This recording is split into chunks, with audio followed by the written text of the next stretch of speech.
Welcome friends to another r/MaliciousCompliance video. Today we've got a great airport compliance story, but first, a story from Rat Attack. I was called into work on my day off a week before I leave. So I work in the military. I was called into work by a text I got at 3 a.m. on a weekend to show up at 12 p.m. Generally speaking, unless previously specified with at least 24 hours notice, working on the weekends is not really a thing one has to worry about unless it's one of those "we're going to war" or "someone came on base drunk/high and with criminal charges, full recall time now" texts. Our weekends are protected like that. So I had just woken up and saw the text, "Be at work at 1200 to help do this task." I think, okay, well, I'm clearing the space in less than a week, so I have absolutely nothing in terms of gear to help out with heavy machinery we use for this task. I drive up to work in my civilian attire and am immediately questioned why I'm not in uniform.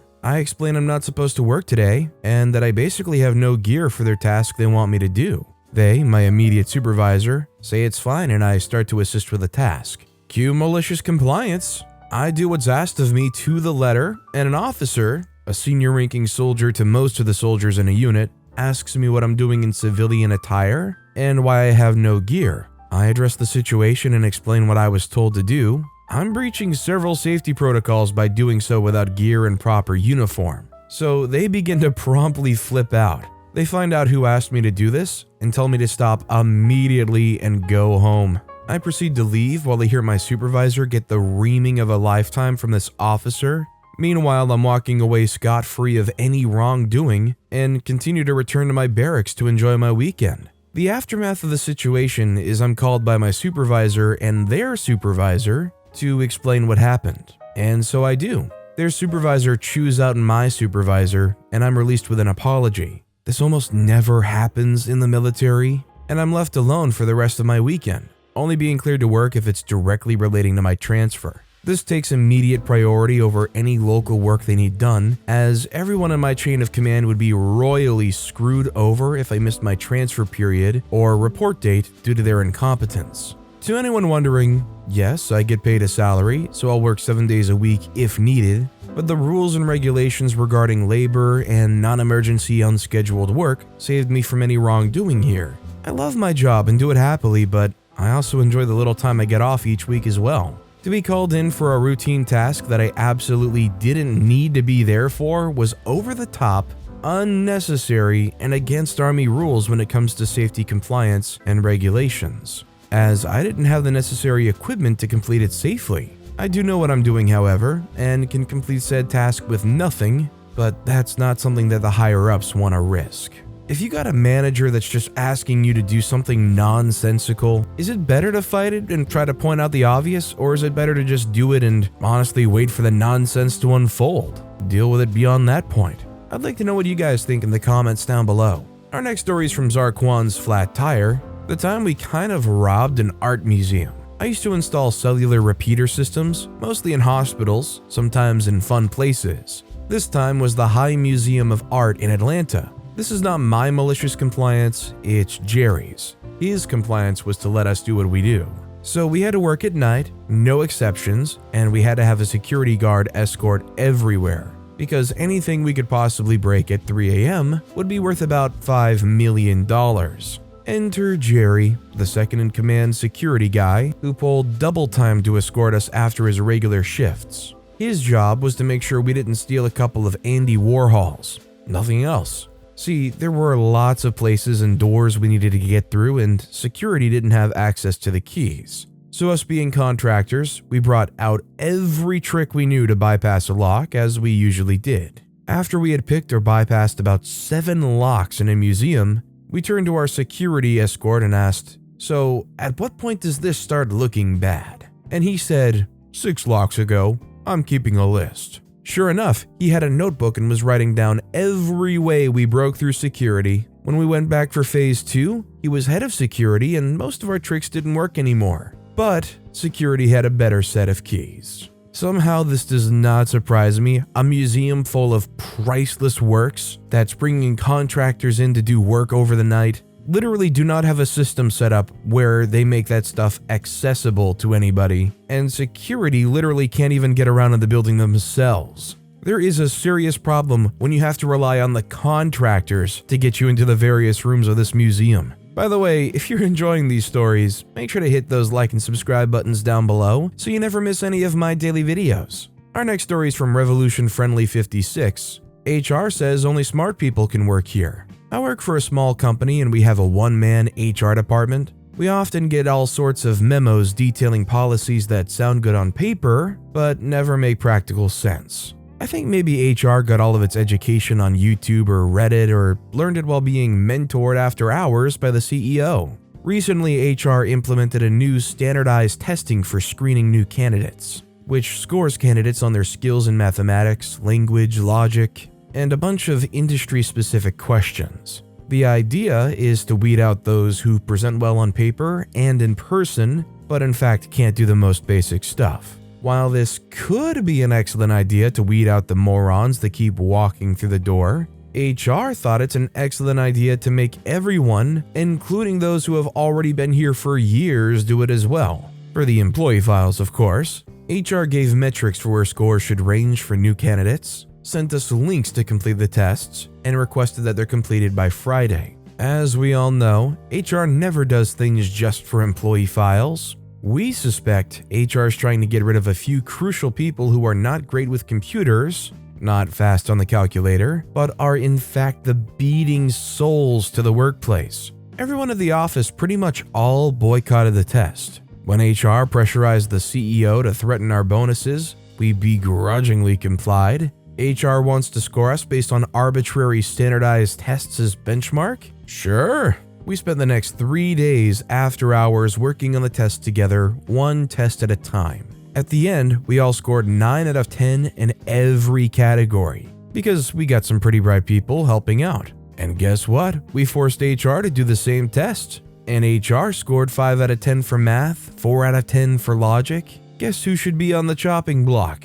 Those that want to put others on the chopping block should be on the chopping block themselves. It's almost poetic in a way. Also, I agree with OP, this sounds like a bona fide headhunting tool, where they label what they deem the best of the best, and the others that don't hold up, they're gonna just let go for inadequacy. I just think that looks so ugly to your workforce to be like, hey, we got this new candidate evaluation quiz. Also, we're gonna test every single one of you that have worked for us loyally for years to see how good you really are. I would be left feeling like, great, glad I work here. They really value me. This next story is from Fighting Blind. Install it where? Okay. I worked for an alarm system installer for almost 2 years. By the second year, I was a team lead for a small sales area. One day, one of my techs called frustrated and tells me that the homeowner was drunk and insisted on putting the glass break detector in the hallway of the mobile home because that's where the salesperson said it would go. I go over to this mobile home and quickly realize this person isn't going to be swayed.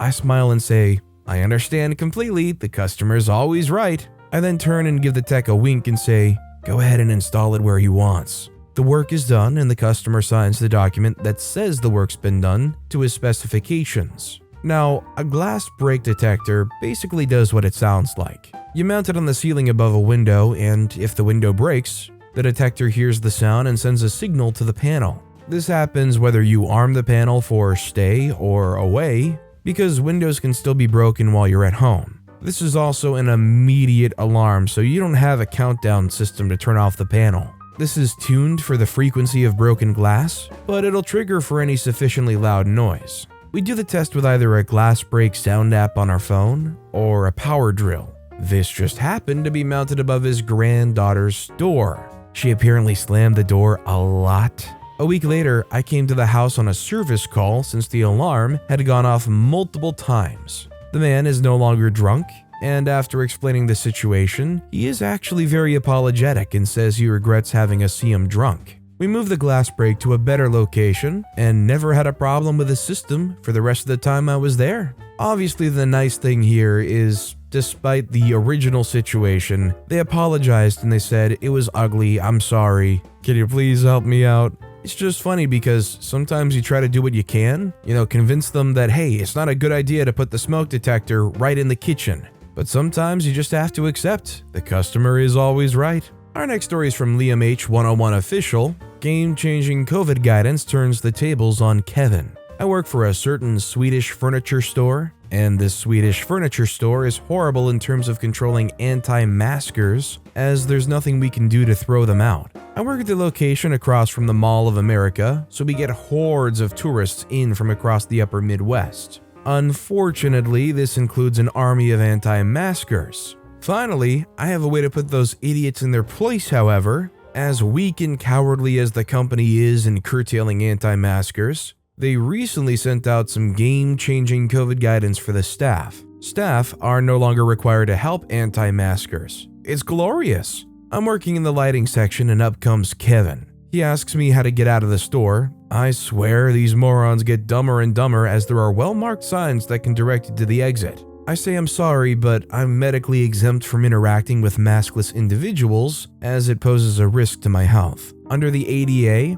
I'm not required to disclose my condition. Kevin starts boiling like a tea kettle and replies, "This is horrible customer service. Whatever makes you think you can treat the customer this way? You are discriminating against my rights and blah blah blah blah blah." Kevin then storms off, and I realize that I could more than likely get fired for this. The thought sticks with me till I go out to take my 30-minute break. As I'm punching out, one of my supervisors comes up to me and asks why I was so rude to a customer. I tell him what happened, and the man is on the floor laughing. Literally on the floor, laughing his butt off. He then said that was one of, if not the funniest things he had ever heard. There wasn't much in the way of fallout. I wasn't fired, my supervisor got a good laugh out of it, though I'd imagine Kevin made an angry video in his car about how the evil employees forced me to wear a chin diaper and how they refused to help me. Usual Kevin stuff. For what it's worth, this took place in April 2021, so the overall mask or no mask condition was a lot more on the still wear a mask side of things. You know, this took place more than a year ago basically.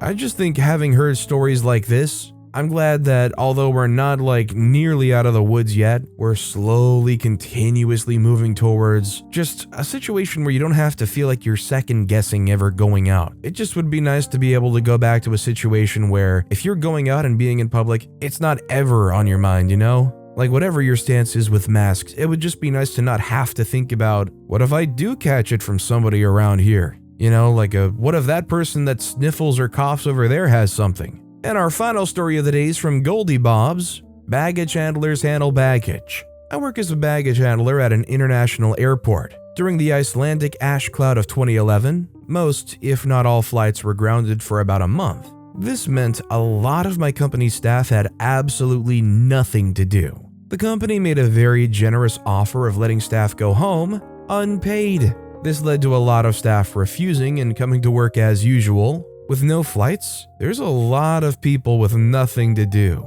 Collecting cones, counting chocks, tidying up rolling stock, clearing FOD from vehicles, nothing we wouldn't normally do in the winter when the schedule drops. After all the usual ground handling jobs had been completed multiple times, the manager started to think of other ways to get the staff to work. At first, it was pretty basic. New ropes and chocks or tidying the crew room. But then a manager had a bright idea of us repainting the electric baggage trucks. A colleague who we'll call Keith took exception to this and went into the office to complain. Keith's reasoning was that he's not a trained painter, he's a baggage handler. He had no experience painting. Rule number 1 at my firm is you never operate or do anything that you're not trained to do. The manager told Keith it wasn't an unreasonable request, and if he refused, he would be disciplined. He painted the electric baggage trucks good. He painted the body, the doors, the wheels, tires. Then the windows, the headlights, taillights, hub light, wiper blades. He painted the entire thing in heavy-duty white paint. The manager sacked him on the spot. I'm not sure if he appealed or what happened to the painted vehicle. Although considering I think the story took place in Iceland, considering OP mentioned the Icelandic ash cloud of 2011, if something like this happened in, say, like the US, could you have like a wrongful termination suit here? Or could there be like a good argument that what Keith did was done with pure malice and intent? Because Keith understandably is not a trained painter, maybe he never painted in his life. Can he make that argument of ignorance and get away with it? I need to hit up somebody like Legal Eagle and find out the specifics. All I know is I would try an appeal. But with that being said, that's all the time we have for today. Now, if you want to hear another absolutely crazy compliance story, click on that left video. Or if you missed my latest video, check out the one on the right. That said, I'll see you all next time with some more stories.